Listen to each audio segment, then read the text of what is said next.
Her name is Sabeeha Hussein.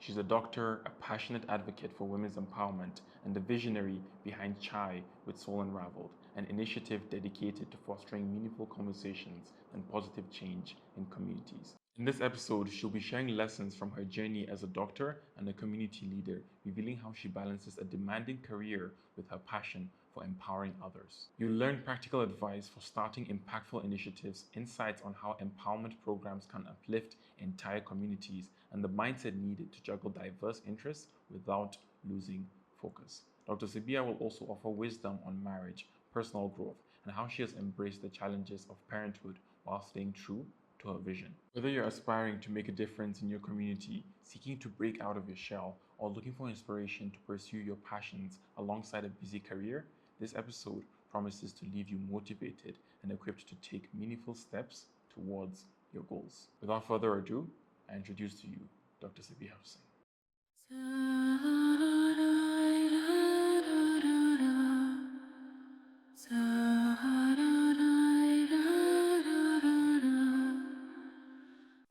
Dr. Sabia, I believe everyone has a story. We all have certain experiences and events that shape who we are today. Could you share the experiences and events from childhood that shaped the woman sitting with me right now? Oh, wow. You just went straight and, decided to bulldoze everything. Okay. For me, honestly, I would say a lot of different little things would add up to the experiences we have and the people we become. Off the top of my head right now, I would say growing up in Kano. We moved to Abuja later on when I was like 8, but that first 8 years of my life, I would say built the core foundation for who I am as an individual, as a person. And my grandmother, my paternal grandmother, that's my father's mom, I believe shaped a lot of who I am right now. Right now, if I look at the work that I do, I feel like I'm channeling the person my grandmother needed when she was younger. I'm channeling the person that I wish my grandmother had when she was, being a single mom to my dad and all of that. So I feel like along the way, I became a person that my grandmother needed, then into the person that I needed as well, and into the person that does the work that I do with the joy and the passion that I do for it. Honestly, it's nice. So I feel like my grandmother shaped me even more than I gave her credit for. And I didn't realize that until recently with therapy. And we were talking about it, and I realized that I do silently look up to her in a very, very big way. I feel like she's a phenomenal and strong woman that just grew up in situations that did not give her the accolades that she deserved. What would you say are the lessons you learned from her? The main ones? Being a mom. And she is just such a phenomenal woman, honestly. Strong, resilient, a mother through and through, raised her kids on her own without an education and made sure her kids got educated. She pushed for education for myself, for all of us, despite the fact that, yes, my father is educated, but my grandmother was that person that, Kawa, that she is very pro education. She wanted to become a doctor, but obviously she had kids from when she was 15. So my dad became a doctor. My dad married a doctor. My dad had doctors. So I'm proud of her, honestly, as a woman, and I look up to her as a mother.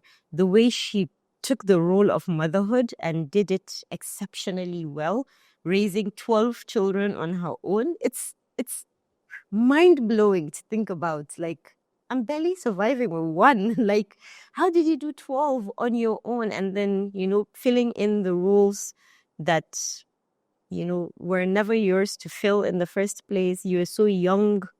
And the kind of wisdom and strength that it took to do that is phenomenal, honestly. What of your parents? My parents? What role have they played in your life? Every day. Everything, honestly. My parents had an unconventional daughter. I was always a square peg in a round hole, I would say. You are. Square peg in a round hole. And it was difficult for them, I'm sure, because I was a child that talked a lot, wrote a lot, had social skills, and didn't want to focus in school, always getting in trouble one way or the other, always misunderstood.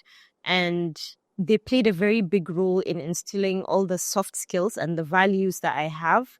And even when I found myself in situations where I went through rigorous bullying or, just having everyone turn against me, my parents made me believe in myself and made me see value in what I had to offer. And I would never have carved this path for myself if I didn't believe in myself well enough. And I feel like they played the biggest role in making sure I believed in myself. Along the way, I had situations where teachers would tell me, I'm just a pretty girl and I should just, finish secondary school, get one rich Alhaji to marry. There was no purpose to my life as they saw it. And they didn't hesitate to tell me to my face that I should switch from science classes to maybe arts class, and probably it would be best for me maybe if I go into fashion designing or makeup, I should be a makeup artist or something like that. And I would come home and cry because the people that were supposed to see something in me and nurture it saw something in me that I felt was not what I wanted for myself. I never grew up in a home where, marriage was what I was going to look forward to doing after I finished secondary school. I have 2 doctor parents, but I was never a serious student in that way as well. And it was the first time my father sat me down. Well, my mom did the first part. My mom told me straight up that there is no way her brain and my father's brain will produce an idiot. So I should better get my stuff ready. Like, I should put myself in order, but I'm not stupid. And I don't know who is telling you that you're stupid, but you're not stupid. And if you believe you're stupid, then you're going to stay stupid, Then later on, my dad had the softer conversation with me about it doesn't matter what I want to do, and it doesn't matter who I want to become. If I want to be a doctor, they will support me. If I want to be a writer, whatever. If I want to even be a makeup artist or a fashion designer, and that's what I want to do, that's okay. But whatever I do, I have to do it with passion. I should be the best at whatever I choose to do. And it validated me. It made me feel like it's okay for me to, find my way in this world. It was not a situation where I felt like I had to be something and I had to be, just be a doctor or something. To be honest, my parents didn't want me to be a doctor. My dad saw creativity in me more than that. And he felt like I would have done better with something that would require me to write and speak. So he would have liked me probably to go more into journalism. I think at the time that was what he was thinking. Something that would require more creativity from me, like my writing, compared to medicine that was the same thing, and it was rigorous and it was structured and I was a free bird at the time. But I really loved medicine. I grew up seeing them practice it with so much passion and so much dignity, and I loved it. I fell in love with it. I know that a lot of people grow up in a house with 2 doctors and they hate it because of how away their parents are. For me, I fell in love with it because of how much dignity it had, how much honor, how selfless, I would say it was, and they were. So I looked up to them. So to be honest, I love my parents, but I really like them. Like, I really like them, honestly. And I feel like they're phenomenal people. So I looked up to that and I felt like I wanted to be someone like that. And it was even like almost like a fight at the time. My dad was like, no, Sabeeha, medicine, it's hard and this and that. And you don't like structure, you don't like this. And I was like, I want this. You said I should do it with passion, whatever I do. And this is what I want. I even threatened him. I said, if I don't study medicine, I'm going to get married. And then I think that was when he was like, okay, so go study medicine. And I got admission. I studied medicine. When I would come for holiday, my teachers would ask, you still not dropped out? My high school teachers, I don't know. I feel like I was never in an environment that allowed me to be myself completely.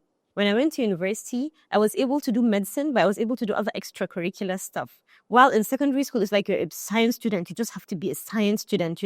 Such a rigid school, I felt did not allow for flexibility for creatives. And it was okay for me to be a science student, but still be a creative person, which didn't give me that room. I did well with writing, my English, I was good with all my essays and all, but I was also very good at biology, so they just didn't see how those two things could come together.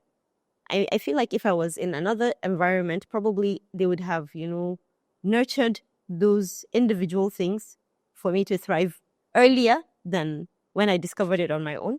But I'm glad that my parents were able to see that and, help me. I wrote and published my poetry book in my final year of medical school. And for me, it was one of the proudest things I did because it was so hard. And it was something I did for myself. Like, I did it by myself. I would go to class from morning to evening. I would study. And then during the night when people slept, I would write. I was like a zombie, literally. I was not sleeping, but I was doing things that I actually loved to do. And it was really beautiful. And at the end of it, like, I have a collection of poems that this is something that allowed me to do the things that I loved. I was able to still become a doctor and still be a creative person. What was the reason behind writing that book? No reason. I used to write on my Instagram and I used to put it out there. And there were so many. I would write like 4 poems in a day. So there were so many. And then people were like, put it as a compilation. And I was like, okay. At the time, it felt like a good idea anyway. Not that it's a bad idea now, but at the time it was, why not? And I did that. And I guess it was the next step for me at that point in time because I had been writing. People had been, I built a community of writers and people that were enthusiasts for poetry at the time where we weren't really allowed to be very poetic. Allowed? Yeah, well, I feel like there is a generation now of people that are creatives and thriving in it and proud of it and being encouraged to do it. Around the time when we started, there weren't many people that were just writing poetry. It was never something serious. I feel like we've reached a point where Al-Han Islam has created a space for a lot of people to come and say, I want to become a poet and actually, thrive in the place. But when we first started around that time, I mean, not that we were the first, but I'm saying on social media, there weren't many people doing it. So it was like validation for a lot of people that, oh my God, I can actually become a doctor and still write, What does writing mean to you? Expression. Writing is an outlet. Writing is a way to filter my thoughts. Writing is a way to just get it out of my heart. Writing is a way to make sense of my thoughts as well. And I feel like writing is something that connects people. It's a conversation starter. It's like looking at a painting and just feeling like the person that sat down to do this from the way the brush strokes are. And so it's the same thing. I feel like I can find pieces of people in their writing. And right now, I don't really write as much as I used to be honest. I feel like I have so much going on in my life and it doesn't allow for me to connect with that part of me as much anymore. But I loved it for when it lasted. I feel like maybe I've run out of words now and I speak more than I write.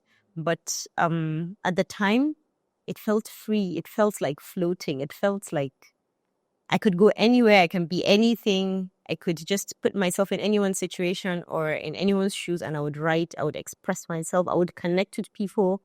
And it was beautiful. It's funny they mentioned that because I tried writing. Like my friends kept telling me, Nurain, you should try journaling, if I'm going to be specific. And I'd always wanted to do it, but I was like, I don't know, like I just never did. Then one day I just gave myself a challenge, Nurain, try journaling for like 30 days straight. And let's see how that goes. After doing that, I realized, because before then I used to think to myself that I had self-awareness, I knew myself. But after journaling for 30 days, I realized, who are you? It's kind of like I was getting to know myself for the first time. Like you already mentioned, like writing gives you so much clarity, so much understanding of yourself and the world around you. Did you ever journal? Yeah, I did. But later on. In the beginning, it would just be scribbles. But later on, when I started on the self-development and self-awareness journey, it made more sense for me to use journaling as a way to get to know myself.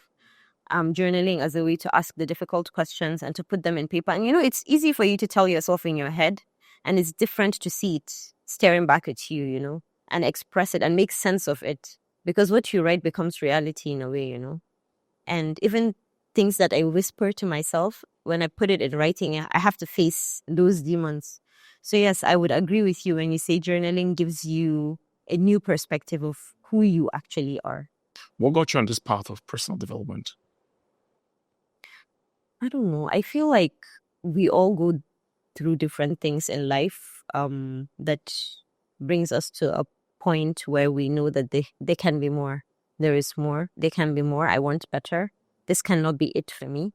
And I was in uni, and I think it was most likely one bad breakup at the time or something like that took me back to the gym, took me back to wanting better for myself.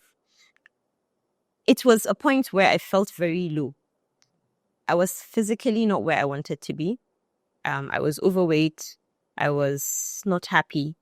I was stressed because obviously medical school. I was in a different environment, so I was homesick. And, different environment, obviously cultural differences, language differences, and so much more, honestly. And I just realized that I want more for myself. I want life with purpose. I want all of that. And I started working out. So for me, it started with working out. It started with just physically getting to where I wanted to get to and showing up for myself consistently because of that. And then along the way, it was the mindset started to change. It was not just about wanting to look better. It was not for aesthetic purposes only. It started in a vain way. It started for aesthetic purposes, if we're being honest. But later on, it changed. It became self-discipline. It became showing up for myself. It became an act of self-love. Even when I wanted to or not, I showed up for myself. I consistently give myself time to do this. I give myself structure. I had something to get up to do, all of that. It pulled me out of a low at that point in time, And then from there on, I started therapy, because from that, it was just like a domino effect. It just continued from there. I started therapy, and with therapy, I started self-awareness. And from that, I started courses, on my own, just personal development courses here and there, reading books, because obviously, reader, I started reading books that, were self-help, because I was more of a read things that entertain me type of person, or something I'm learning something from. But, self-help was a little boring. It was never really something that I would ever pick up on my own. But at that point in time, I started reading self-help books, especially those that I saw were easy to digest, easy to implement. And it really, really went a long way. And the more I did it, the more conversations I had with people, the more I wrote, the more I connected with people, the more I discovered myself, and the more I connected to spirituality as well. And which took me back to learning from that aspect as well, refinding God for myself, A lot of us grew up in Muslim homes and we're just Muslims, But just finding God for yourself, connecting with Islam for myself all over again was different, and it was beautiful. And I took it more seriously, I guess. You said refinding God. Was there a certain period of your life where you lost faith? I never lost faith. I just never felt connected to it in that way as I do now. It was always, there's God, and I believe in Him. I believe in all of that, But why am I wearing hijab? I don't want to. I don't feel like. The lack of consistency in faith. It's not a feel good thing, So, but the more I found God, the more I discovered Him, the more I understood Him, the more I learned about the deen, the more I understood the reason why I do certain things, and the more the self-discipline played a role into that, because whether you like it or not, whether you want to or not, you show up, On the days that it feels good and on the days that it does not feel good, you still show up until it becomes a part of you. And I feel like finding God for yourself is what changes the perspective of doing it as just a habit and an act, and actually doing it because you feel connected to doing it. Therapy.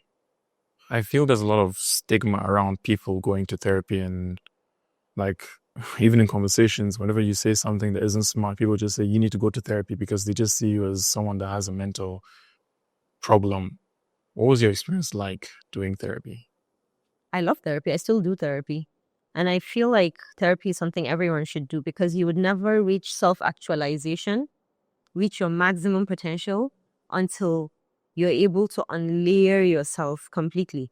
And therapy helps you do that. You see things from an outside perspective.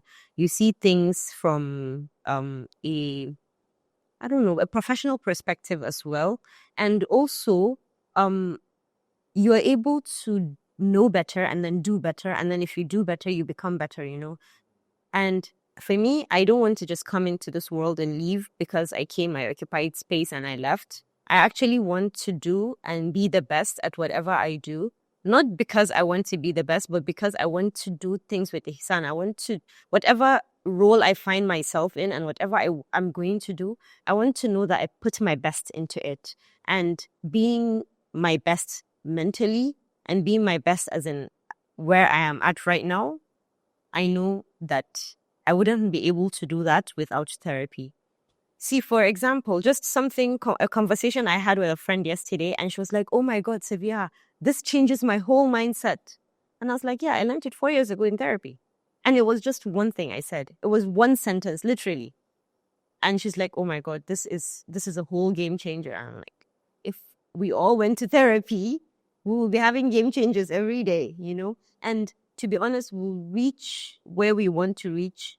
See, I feel like, when you talk to people that are in underserving communities, for example, they don't even know the possibilities of the dreams that they can have. Like here, I can say, "Oh, I want to." If you ask them, "What do you want?" It's like short-sighted. You rarely find people that will reach for the stars, dream big, because they don't even know that it's possible for them to dream big. It's the same thing with us. So everything and the shackles and all is in our minds, and therapy helps to unshackle the mind. How would you describe what you do for someone just meeting you for the first time? Oh, that's a mouthful. I have no idea. Have no idea. How do I describe what I do? Because we know you do medicine, but I feel there's more to that.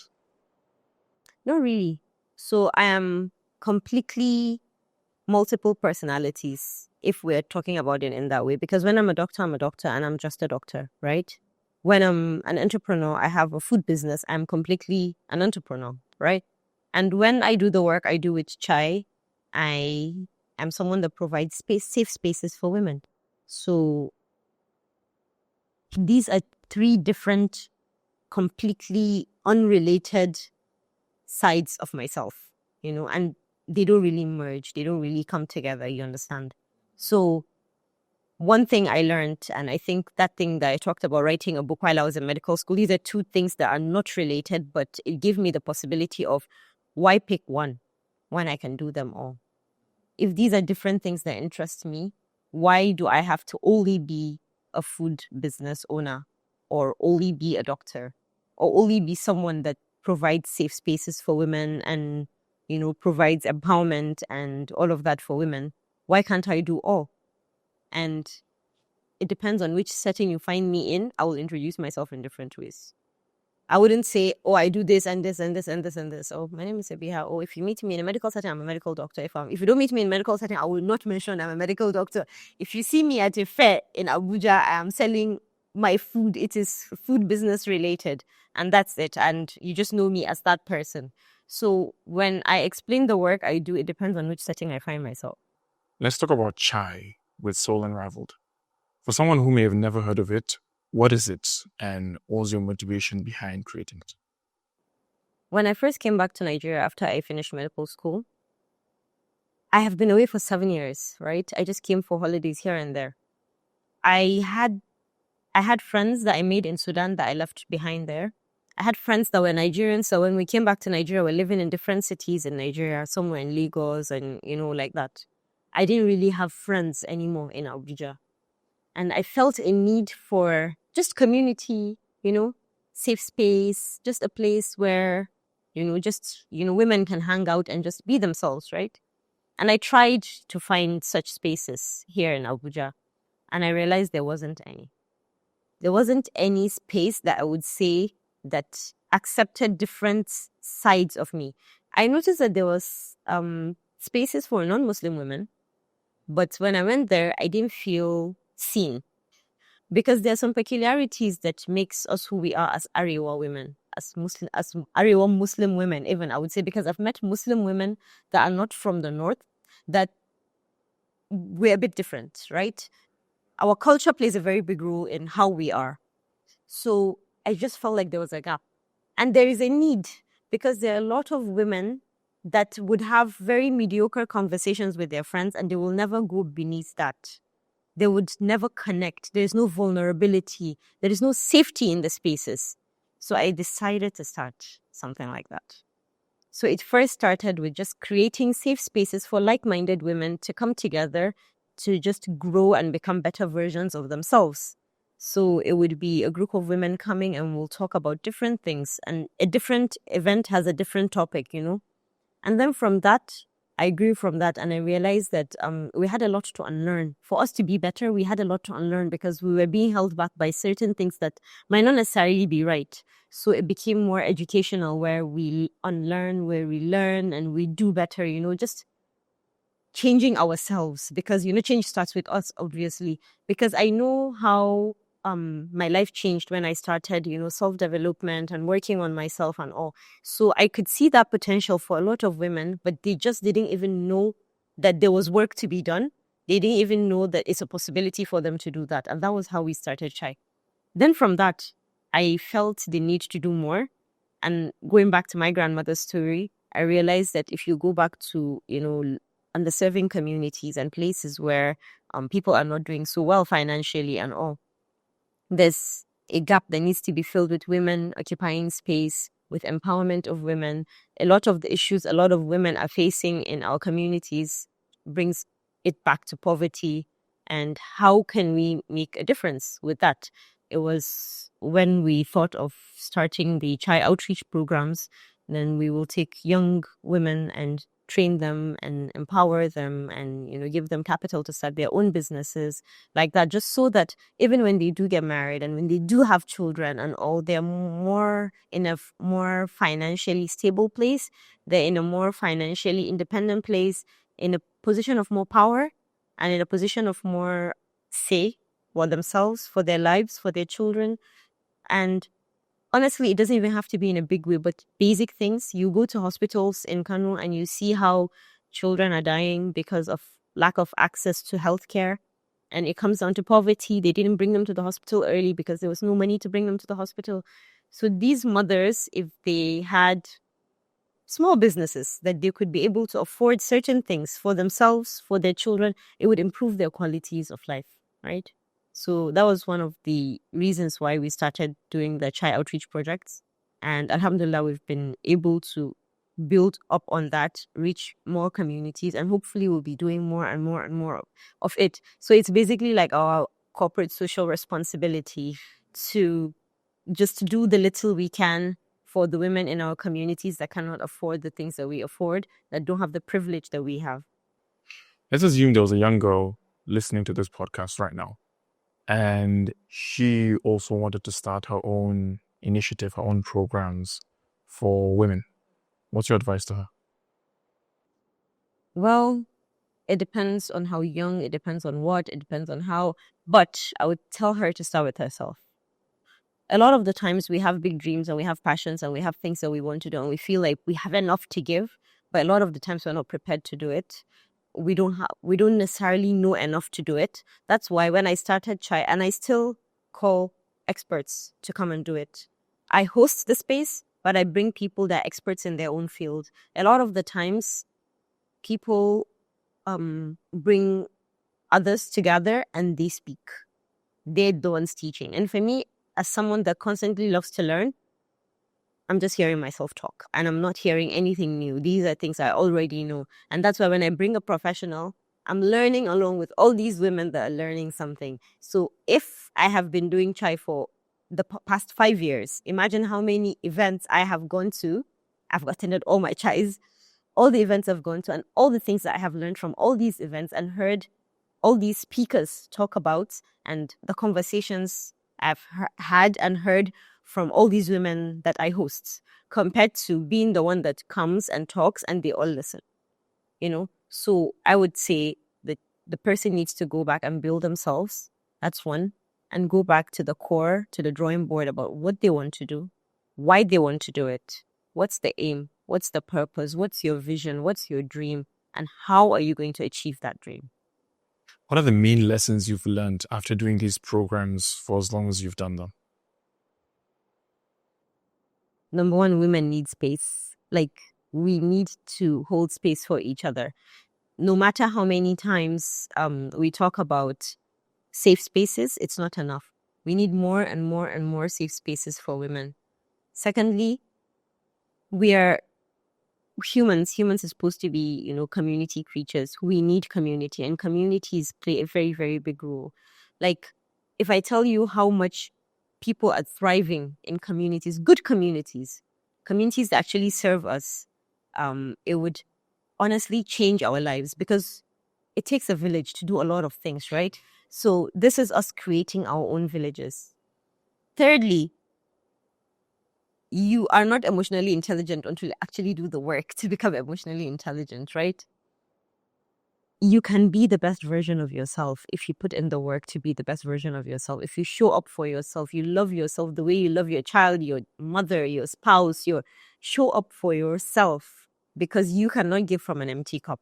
Once you start filling yourself and filling your cup with all the beautiful things that you give to other people, you will give even more, because you are now in a better place to give. Anyone listening to this must probably be thinking right now, how does someone balance being a full-time doctor and doing these programs at the same time? To be very honest, if I'm being very honest with you, something's got to give. I'm not a full-time doctor. I don't work full-time anymore because I took a step back from that. So I work, but I don't do calls. I don't do, all of that. Second, that's the first one. So I kind of picked my battles. Not that I've dropped medicine, but that I'm giving this time to grow a little bit, have more structure, then I'll go back to medicine. Secondly, having a structure in place, having a team in place, delegating appropriately, training staff appropriately, giving them the right things to do. So keeping my house in structure, keeping my businesses in structure, keeping the safe space in structure, having people that do the right job and do it well, it gives me, it takes away a lot from my plate and from my shoulders, because I know that, okay, I have put in the work to establish this and it's running itself. So getting the right people on your team that your values align with, that you vibe well with, you're able to work well with, you're able to communicate properly with. Also, as for yourself as well, I believe a lot of people need to have some leadership skills. So if you can do like a leadership training or something, it would help, because managing staff is a very big thing. And a lot of the times people don't get the best out of their staff because they don't know how to manage them. So if you work on yourself, on how you deal with staff, it would really play a very big role, because you would know how to train them better for them to do the job better. A lot of people can't let go.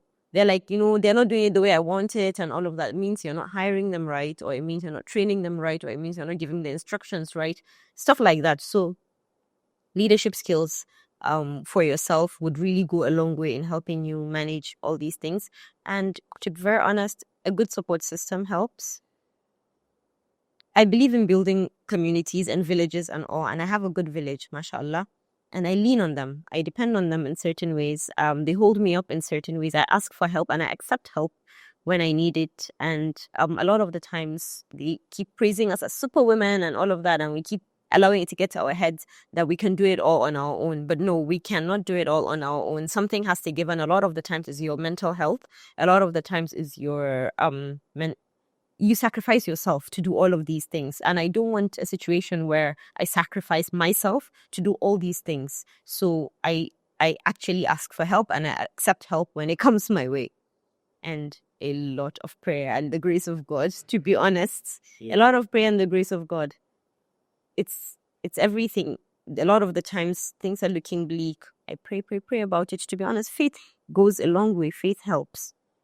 In other words, what you're saying is delegation has been critical to helping you stay balanced, sane. Yes. Because I feel you have a team behind you that helps simplify this whole process for you. How does one go about finding the right team? or creating the right team? You will not be able to create the right team if you don't know what you want for yourself or what you want for your brand. So answering those questions for yourself, the brand's core values, what you need that person to do for each of the roles that you need them for, and all, putting it in writing and understanding what you want to do, and then looking for the staff. And when you're interviewing, I feel like people waste their time with things like aptitude tests and stuff like that. When for me, to be very honest, it's beyond that. It's having a conversation and seeing if you would fit in well. Because if I bring someone that can't work well with a team, then we have a problem. If I bring in a misogynist, for example, of course it's going to be a problem. So these are things that, maybe my criteria for hiring for different things, it's different. And I do my hiring myself. What advice would you give to aspiring doctors who also have a diverse set of interests besides medicine? For doctors in general, I would say medicine is not your whole life. You cannot allow medicine to be your whole life. Medicine is very consuming and it will consume you, engulf you completely. So you have to have hobbies. You have to have a life outside of it. A lot of the times doctors blur the lines between their job and their life, and they don't have a life, right? Medicine becomes their life. Find something that gives you joy. Find something that is a hobby that you just like to do. Create boundaries outside of work. When I was still like doing things like call and stuff like that, when I'm out of the hospital, I block my mind because I know I handed over to someone that is trained enough to take over, right? And they are in good hands and there's nothing I can do. Now I'm going home to my baby and I need to be present for him. If not, I will be a good doctor and a terrible mother or a terrible wife. And I feel the need to be very good at each of the roles that I find myself in. Boundaries are what will help me do that. So find a way to create boundaries for yourself, for your sanity, and separate your different lives. Have something of interest outside of medicine. Medicine is dark a lot of the times. It's very fulfilling, but it can be very dark, especially if you practice in Nigeria, where the conditions for the doctors, for the patients, a lot of things are depressing, to be honest. Medicine will give you different range of emotions. So you need to unwind. You need to actually have things that fills your cup. So when you come back with your cup refilled, not as a big bitter and angry person and tired, exhausted, and all of those things, because it's a job. And if you're not there, if you drop dead, I mean, yesterday we heard about a colleague that collapsed and was in a coma for a month and then died. This is because of horrible working conditions. But the point is, it's a job. We should not allow ourselves to work to the extent that we are collapsing. We're caring for people and not caring for ourselves. So I would tell doctors to take care of themselves. I would tell doctors to have a life outside of medicine, to find joy in other things that they like to do, create time to plant seeds of the things that interest you if you're someone that has different interests, especially if they could become multiple streams of income for you, because in Nigeria, medicine doesn't really pay well. The salary of a doctor can be earned in a bad weekend if you're doing something else. Really? Yes. So find something that brings in multiple streams of income, if possible. That helps you do what you do with joy because you're not broke at the end of the day. You spoke about setting boundaries. How does one go about that? Self-discipline. Because a lot of the times boundaries are difficult to establish and difficult especially to maintain. There are certain times when I fix a boundary and then I'm unable to maintain that boundary, especially on good times. And then when it becomes rough and then I'm scrabbling to put my boundary back in place. So it's maintaining my boundary with self-discipline because I know that it's going to be best for me in the long run. So whether I like it or not, I maintain that boundary. For example, in the hospital, I had doctors, like doctor colleagues, keep calling me Hajia instead of doctor. And I used to find it very disrespectful. And I have seen senior doctors going through that. And I was like the bottom of the food chain doctor at that time. But I still knew that I would not appreciate being called Hajia at 50. We're not in a marketplace. This is a medical facility. This is a professional setting. I can't come and call another doctor colleague brother or uncle or oga because it's a medical professional setting. So I see no reason why you should call me Hajia. So we were all laughing and joking. So at that point, I felt very uncomfortable in setting that boundary by telling the person that I don't like you calling me Hajia. But I had to do it because I knew that tomorrow he would do the same. And next tomorrow he will do the same. So I told him, I was like, sir, please, I would appreciate if you don't call me Hajia again. And I would prefer to be addressed with my name, or I'd rather even call me Sabeeha. You don't have to say Dr. Hussein. But I'd rather you even call me with my name than just to call me Hajia in a professional setting. It undermines my authority. Right? So then it was like everyone, like an uproar, like everyone was on me now. Like, what do you mean? Hajia is a sign of respect. It's because we respect you. That's why we call you Hajia, blah, blah, blah, blah, blah, blah, blah, blah. I was like, I could decide to be calling you uncle because I respect you. But it's not okay. It's not proper. It's a professional setting. And it was really difficult for me to maintain that boundary. And the next day he did call me Hajia again. But I had to uphold that boundary and I refused to answer him. He kept saying, Hajia, Hajia, Hajia. I didn't answer. I was writing and I didn't turn around. I knew he was talking to me, but I didn't turn around. And he was like, Dr. Hussein. And I turned around. He was like, I've been calling. I was like, sir, you just called me. He was like, I've been saying Hajia since. And I was like, but I told you, my name is not Hajia. It might seem disrespectful, but it can be done in a very polite way. And it can be done by maintaining that boundary. Don't get uncomfortable and bend your boundary. Once you start doing that, then people snake in and things come in and all. And it's the same thing with boundaries in different capacities, in different ways. You have to maintain boundaries. And once you do that, this is a job. Like, put it at the back of your mind. This is a job. Maintain your boundaries and continue. Because if not, everything will just blur together. And once it blurs together, you will not thrive in all the different roles you're finding yourself in. You'll be scrappling and, jumping around. Especially for me, honestly, when I come home and I want to be present completely for my husband and my child, I want to be there completely. My phone can't keep ringing over the hospital that I was on call for over 48 hours and I'm back home for just maybe 10 to 12 hours and you guys keep calling me. It's unfair. If you think about it, it's very unfair. So why will I allow people to do that to me? It's because I allow them. If I allow, takers will keep taking until you put a stop to it. And honestly, I had to learn that the hard way. But I'm glad I learned it now, rather than so much later in my career. If I were a fly on the wall on a normal day in your life, what would I see? Chaos.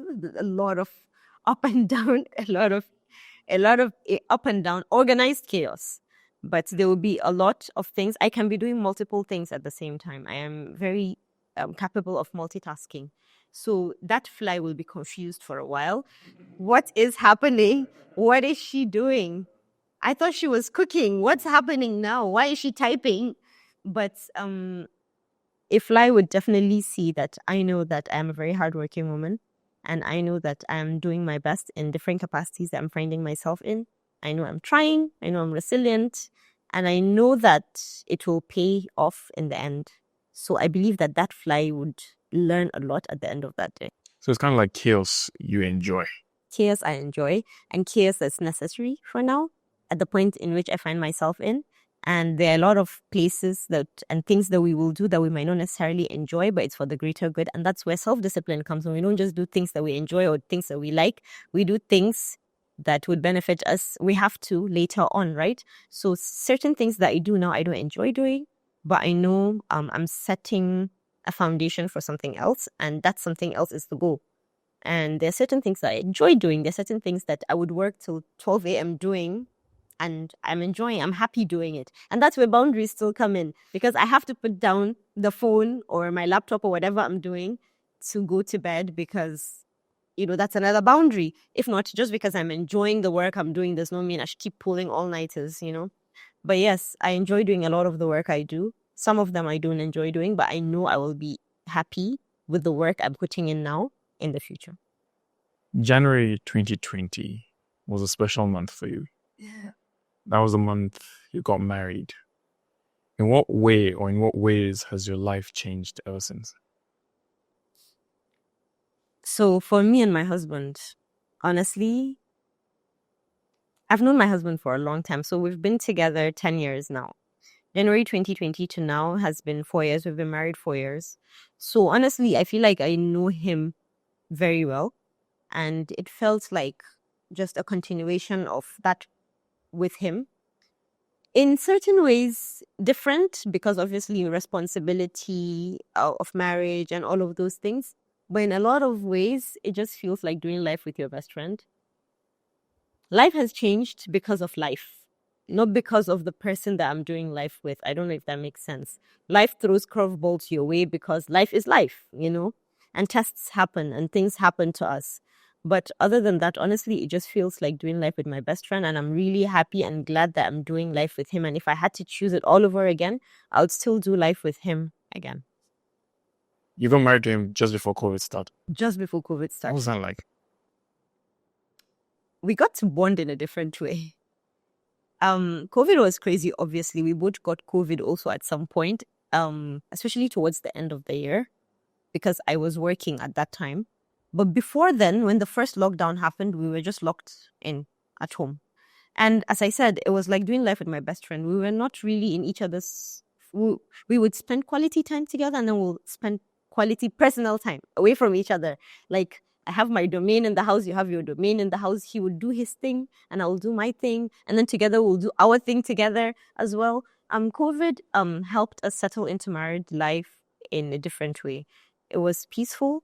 It was quiet. It was non-intrusive. We didn't really have a lot of things going on. We just had to focus on adjusting to living together, and I feel like that was really good for us in the beginning. COVID was terrible, obviously, but like the time we got together was good for us, because once we came out of COVID, it was just fast paced after that. So that time together was a long honeymoon that was necessary. Yeah. What would you say you appreciate most about him as a husband? And what do you appreciate most about him as the father of your son? Let's start with as a husband. As a husband, what do I appreciate the most about him? Or what are the qualities? There can be more than one. Yeah. Okay, so my husband is a very trustworthy person. And it's a very beautiful quality to have. He wouldn't even make a white lie, which is a good thing, because it means that I trust whatever that comes out of his mouth, because he wouldn't lie to me over the littlest things. I don't expect him to lie to me over the biggest things. And this has built a very strong foundation of trust for us. He's a very loyal person. Very, very loyal. I got your back even in the midst of the storm. I will tell you the truth when it's just me and you, but when we're out there, we'll fight it and we'll be delulu together. He's that husband. Another quality is his empathy. He's a very empathic person. And honestly, that has really, really helped from being a husband to being a father as well. His empathy has played a role in how the dynamics of our marriage and, parenting has been for us. And for me, even when I talk about my support system, his empathy has played a very, very big role. He's a very fair and just person. So even if I were to have issues with anyone, he would still be fair and just whoever it is. He's that type of a person. It might not seem convenient, because even if, for example, I was being unfair to someone, he would still be fair in he's dealing with that thing, which is a good quality as well to have. I think these are the main things I would say I really, really like about him. Apart from the fact that, you love a person, but liking someone is different, I guess. So I really love these qualities about him. And it has built definitely the strongest foundation for us, because these are very praiseworthy characters. As a father, he is... I think we're still finding our footing. When it comes to that, I think parenting has been changing. So far, we're still beginners in it. And the dynamics and the roles have been switching, but he has been a present father. He has been a fun father. That's it. He's a fun parent. He's a happy parent. He's a parent that likes to spend time with his kid. And he's a parent that is sharing the same parenting values as me. So we don't have conflicts when it comes to that. We have very similar values when it comes to parenting and even life in general, to be honest. So we don't conflict on how we're raising our child. We don't conflict on, giving him these core memories and giving him very healthy attachment to both of us. We're both on the same page. And that has been really peaceful in our parenting journey so far. So as a father, I feel like he's a fantastic father at this stage that my son is in. Maybe later I'll need him to be a bit of a firmer father. But for now, he is what our son needs right now. Yeah. What have you learned about marriage now that you did not know before getting married? Compared to most people I would say in our community or in our society, or what we are expected to, like most people get married earlier than I did get married, right? So I got married in my late 20s compared to most Ariwa women getting married in their early 20s, for example, or 19, 20 to 23, So maybe I was more aware about certain things. I opened myself to experiences of people. I'm an empath, so I'm able to absorb people's experiences, and I always make it a teaching opportunity for me. Even with Chai, starting before I got married, I got to have multiple conversations with multiple people, and I don't limit myself to conversations that I like. I listen to the good, the bad, the ugly, and I learn something out of it. So when I got married, honestly, I wouldn't say there was a lot of new things. Not much. It was things I expected. Things that I did not expect were not necessarily related to marriage. One thing I would definitely say for sure, the longer I am married, the more I'm learning is when it comes to emotional intelligence. If both of you are emotionally intelligent, it would transform your marriage completely, to be very honest. Knowing what to do, when to do it, how to do it, the right time to have different conversations, the right way to have different conversations. We keep talking about communicate. Some people are communicating while they are yelling. Some people are communicating in the wrong time, the wrong way, and all of that. So are you really communicating? So a lot of that, I guess, I'm glad that I learned a lot of those things, and it helped with a more peaceful marriage, I would say. So nothing new. I think the only thing that's new is I didn't understand the capacity for the new family. Like, I didn't realize there would be a lot of new people that I didn't know, right? Like in-laws and stuff, right? So now I came from a more smaller family, I would say, compared to my husband. Now I have a much bigger family. So that I didn't realize how big and how much people I would have to interact with, talk to, get to know, honestly. But it's been beautiful because they're really lovely people. But my peopling is not as much as theirs. And also another thing that I learned after I got married, this is personal, it's not related to marriage, is I didn't realize that I was not really a Hausa girl. So I thought I was very northern until I got married to a northerner, complete northerner, and I realized that I am still a biracial person, and I was raised by a non-Nigerian mom. And a lot of the things that shaped me for who I am is not from the north or from Ariwa, I would say. So I had a lot of compromising. I wouldn't say, not really compromising, more like blending in to do. I thought it would be easy. Now I'm a Hausa girl, I'm a Kano girl, but I didn't realize I'm not a typical Kano girl, and they're not even from Kano. So there was a lot of adjusting to a typical conservative Ariwa family compared to what I thought it would be like. Your mom is Pakistani? Yeah. How is that lifestyle different from the north of Nigeria? Oh, very different. In certain ways, not so much. In certain ways, very different. So the good thing is the fact that my mom is also like me. She blends in well. So she blended in very well into like my dad's family, into the community, the society, with her in-laws and all. She blends in very well, speaks fluently their language, eats their food and all. But she's still who she is, And there's a lot of cultural differences, obviously. And my dad's family was the type of family that was very accommodating of my mom as well. So it was not very stark different. We just blended in and we created our own type of family dynamics. Not realizing that not every family is like that, Not every family is as fluid. Some people are very set in their ways, right? But our family is very fluid. So I didn't realize how different, like even when I went to my grandmom's place, she just continues how my mom is parenting. She doesn't do it her way. She does it my mom's way, because that's how she observed my mom doing it. So there's been a lot of differences that I didn't know about at the time until now. It's becoming more apparent. Before, it just looked like one to me. But now, as I grew older and interact more with adults that are from typical Arewa households, I can see how different certain things are, honestly. And I can't really tell you this one or that one, but there is some level of culture shock that comes with the difference in the cultures. I don't know how my mom did it, to be honest. Another special month for you was April 2021. If I'm going to give it a date, I will say 22nd April 2021. You did your homework. I'm sure you know why. Yeah. That was the day you had your first child Yeah. in the mirror. How's your life changed ever since you became a parent? Completely.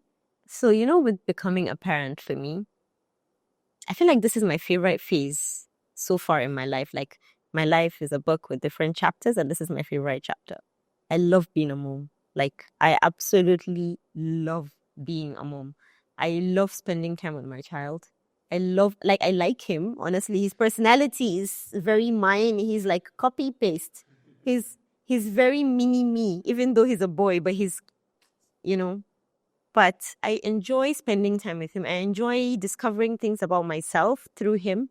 I enjoy seeing the world through his eyes, experiencing things that I've taken for granted for the very first time, and seeing my priorities change completely as an individual. The things that I wanted for myself, the things I wanted for my life, completely change because I became a mother. And I do things, I adjusted my life, I adjusted my priorities and my dreams even to fit my son and the life I want for him, but not in on a healthy way where I would say I sacrificed myself. No, I just pivoted and adjusted and molded to this stage in my life and where I am at. And that would change along the way. And I'm willing to be fluid about it. But I love the fluidity because I was the type of person that was more set in my dreams and set in the way I wanted to do things and all. I didn't know I could be so fluid and flexible about a lot of things until I became a mother. And I didn't know my heart had the capacity to expand beyond what it was until I became a mother. What do you love the most about being a mom? The responsibility of being a mother. Like, I feel like it's such an honor. It's such an honor. Like, Allah has blessed me with this incredible honor of guiding, of nurturing, of shepherding, of literally teaching everything to this child to become who he will become. It's such an honor. Like, if this is the only thing I do with my life and become a successful mother, like successfully raise my child to be a successful person in this world, to be kind, to be empathic, to be a light for this world, to be a flag bearer for this deen, to pave the way for other people to come after him, to just do all the things that he was destined to do and do it well.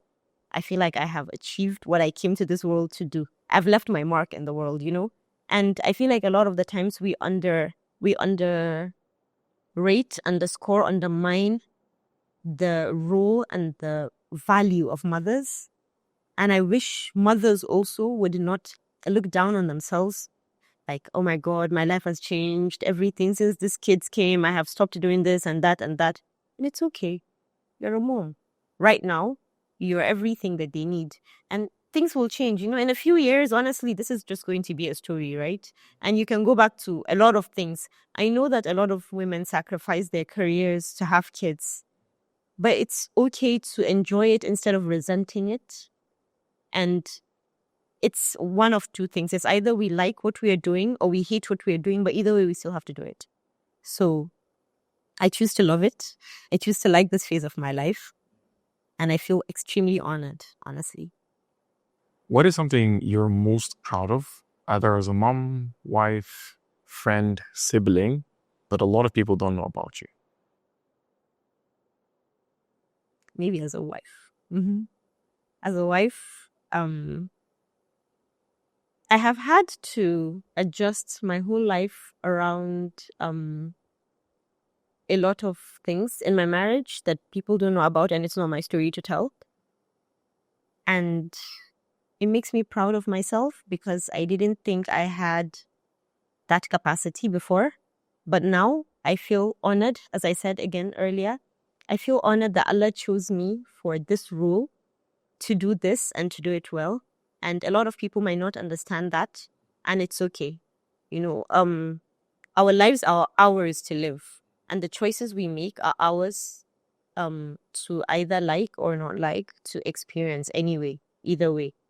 And as a wife, my ability to be the strong woman I am, to be the resilient person I am, to be able to be there for my husband in the way that I am, makes me really proud of myself because I didn't think I had that in me. And I pray that, Allah sees it for what it is and honors me when I need it the most with it, for it. I remember the first time I met you, it was in Fraser Suites. Okay. And something I couldn't quite, or something I found very fascinating about you was you were oozing confidence. You seemed really, really confident in yourself. Have you always been like that? No, I don't even consider myself a confident person right now. I feel like maybe I have come to terms with self-acceptance. I am who I am. I am how I am right now in my life. I am trying. I'm doing my best, the best I can give right now. And my best tomorrow is going to be better than my best today, and that's okay. So I give myself grace. I give myself, I'm accepting of myself and my lapses and my goods, and so I am okay and comfortable where I am. And I feel like a lot of the times, a lot of people are not.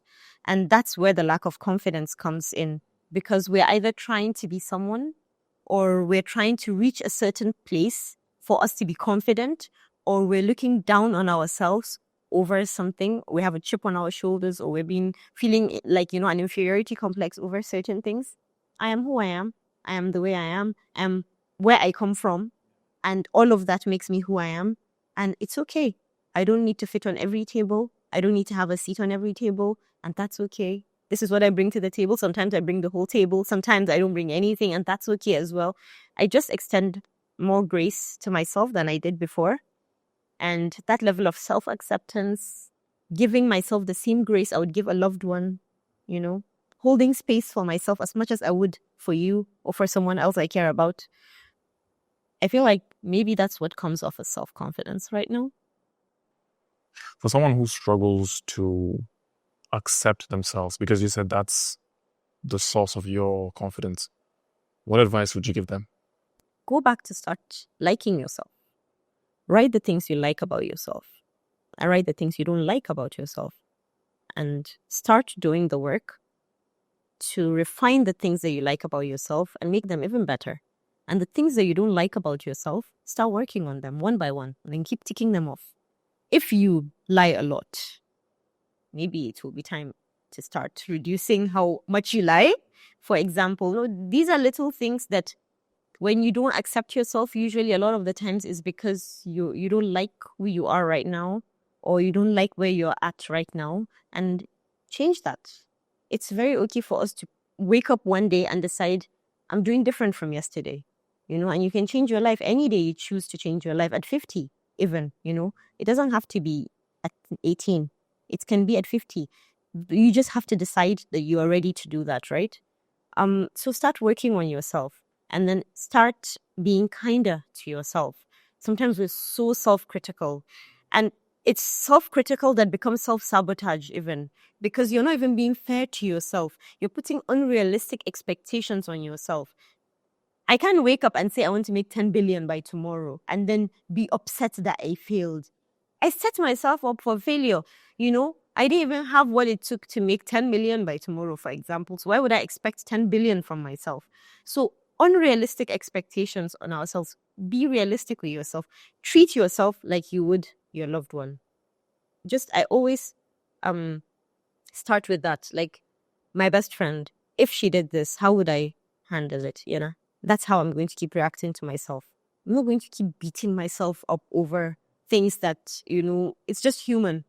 And after a while, reward yourself as you're reaching little goals. Put little goals, realistic goals. And as you're reaching them, reward yourself. As you're reaching them, reward yourself. Honestly, I like gifts. I like rewarding myself. What do you struggle with right now? Time management. I'm trying, but I just feel like I wish I had more hours, more time, because I like sleeping well.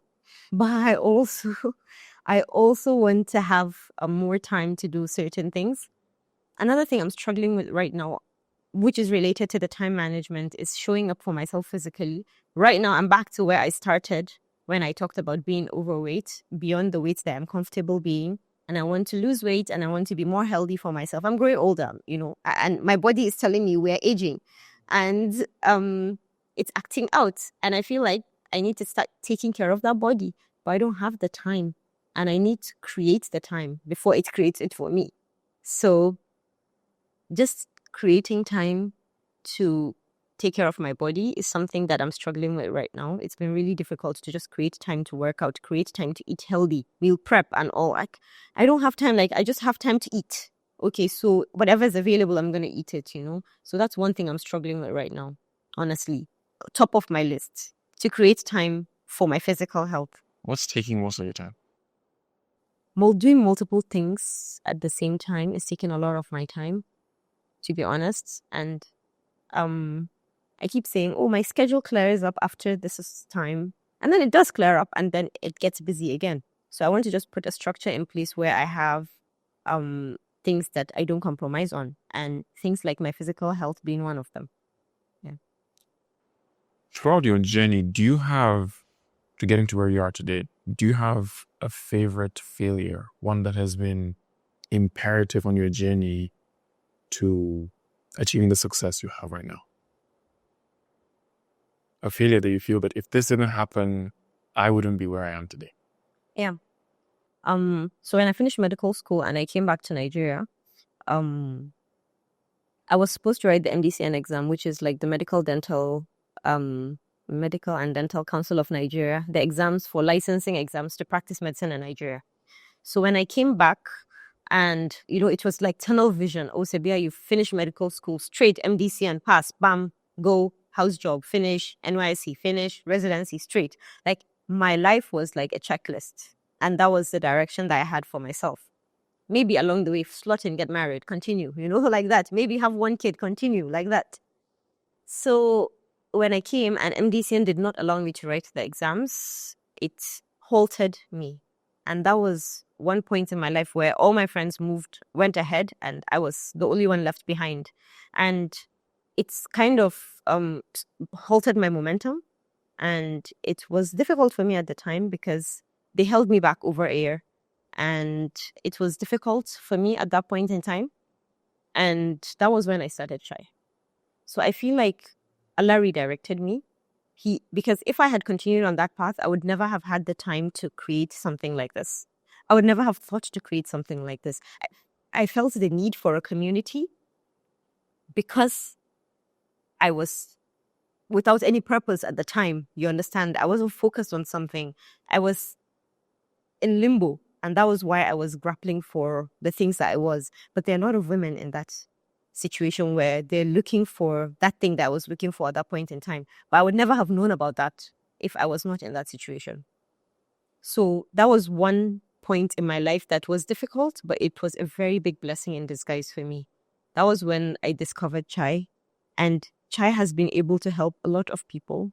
Alhamdulillah, honestly. And I'm honored that Allah gave me the ability to see this and to do this, and literally guided me. He literally changed course for me and put me on this path. So even if I were to give up something, I wouldn't give up this. I'd rather give up medicine, to be honest.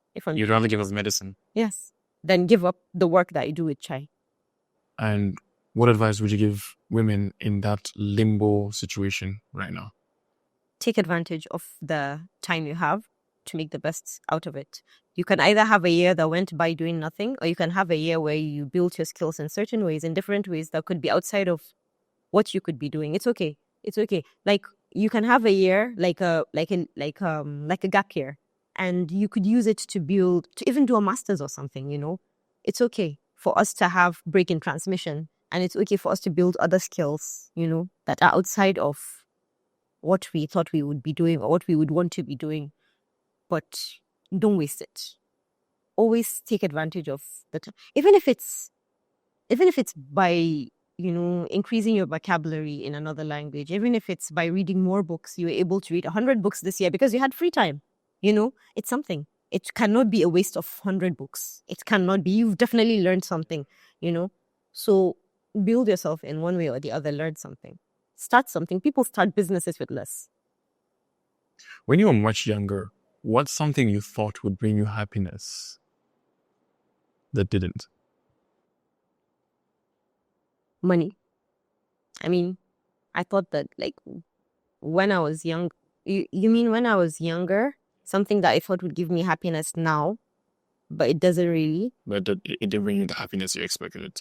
Money. Still, I feel like we give it too much power. Not that money is not good. I like money. Like the next girl, I do like money. But the things that give me the most satisfaction is not monetary. And I thought it would be. So, I'm glad it's not money that gives me that satisfaction, because it takes away the power that money has over me, But also at the same time, as a child, I always thought when I'm older and I'm rich and, not that I'm rich, but still, even the money that comes in, it does the job. It doesn't fill that part of my heart that other things do.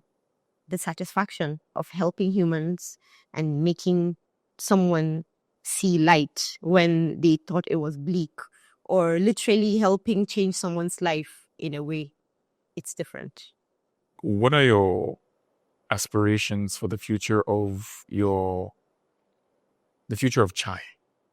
Okay. What do you see? I would like for chai to have a safe house for women, to have a safe space, a physical safe space for women to be welcome, irrespective of age, irrespective of socioeconomic background, irrespective of religion. If they need a safe space, even if it's just for the night, we have space for you. We hold space for people, for women.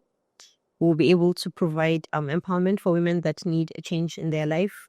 Maybe women that are experiencing gender-based violence and are fleeing from something. We give them space. We teach them. We train them. We send them out into the world, give them capital to start businesses and start up life for themselves and for their children. I want to be able to do that. That's one aspect. I want to be able to change the narrative of the Northern Nigerian woman from what she is right now to who she could possibly become as a well-rounded individual to reach her maximum potential. I would also love for women to feel connected to themselves, to sisterhood, to spirituality, and do better for our society. If each woman is her sister's keeper, imagine how much work and how much change could happen in our communities and in our society if every woman is looking out for the next woman, right? So I know it's baby steps, but they're still steps. But I would love that chai goes across all these homes and affects all these women and brings about a communal change in general and changes the course or the narrative of the children that we'll raise after our generation because of the work that chai has done. I don't know if we can play a part or a role in something like that. That would be phenomenal. I hope it happens. I hope so. Could you share any upcoming projects that you're particularly excited about? Chai retreat. Okay, that's the one in Zanzibar. Zanzibar. Yes. What about it are you most excited about? Holiday. But beside the point, I feel like a lot of the times I meet a lot of women, right? And they are completely absorbed by the whole responsibility and the roles of their lives, and they're drowning in it. And sometimes, honestly, just a little bit of fresh air changes everything for us. I've seen women that just need to get out of their homes for a 5-day vacation, 2-day vacation, just to refill themselves, just to relax a little bit. And when they come back even better. They come back doing so much better, honestly, and giving more than they were previously because they were not in the right place mentally before they went. So holidays are good. But I don't want it to just be a meaningless holiday. I want it to be a relaxation holiday, but I want it also to be a holiday that changes your life. A holiday that you reconnect with yourself, you become a better person, you reconnect with other sisters, you understand the value of sisterhood, and you reconnect with your spiritual self as well. A lot of us worship Allah and perform acts of ibadah out of habit. There is no connection. Like, there is no connection. You're talking and you feel like you're just talking to the wind, right? I want to play a role in changing that. So the spiritual and self-development retreats are supposed to get you away, refill your cup, help you navigate, where you're at and how you're doing, rebuild sisterhood, come back lighter, happier, and better connected to Allah. Yeah. Sabia, thank you so much. Thank you very much. I can't thank you enough for the impact you've had on my life. I saw this program that you've been doing, the Chai with Soul Unraveled, and it's not just inspired all these women who attend these programs, but it also inspires me because I remember sharing the idea with you that I wanted to do something like that for the boys. And that's how we have the Titans Bootcamp that goes on hopefully 3 times every year. And seeing you achieve what you've achieved is showing me that there is a way as long as you remain consistent. I remember I even told you on Instagram that, I'm envious of you, envious of what you've achieved. And you're like, man, indirectly what you're trying to say was that everything moves at the pace that Allah wants it to move in. And you shouldn't try to rush the process. Don't try and jump to step 10 when you need to learn vital lessons from step 1, 2, 3, and all the way there. So thank you for being such an inspiration and for taking the time out to do this My podcast. pleasure. I feel honored, honestly. Like, I want you to be one of my first few speakers. I'm like, oh, me. So thank you. Thank you for the work you do for boys because I know it's very important, but I just know that I'm not the right person to do it. And I'm glad someone is doing it, someone that we can trust with our own boys. And I can wholeheartedly recommend because I know where you come from. I know who you are. And I respect and I can see how our values align as well. So it's really nice to see. Thank you. So thank you for being here. Thank you so much for listening. Before you go, I have 2 small favors to ask. First is if you found this episode helpful in any way, please subscribe to your preferred platform so you will be notified when the next episode is out. Second, if you know someone who could benefit from this, consider sharing it with them. The more people subscribe and share, the bigger the show gets and the more amazing guests we can invite to share their knowledge and insights with us. Thank you so much for tuning in, and I'll see you in the next episode.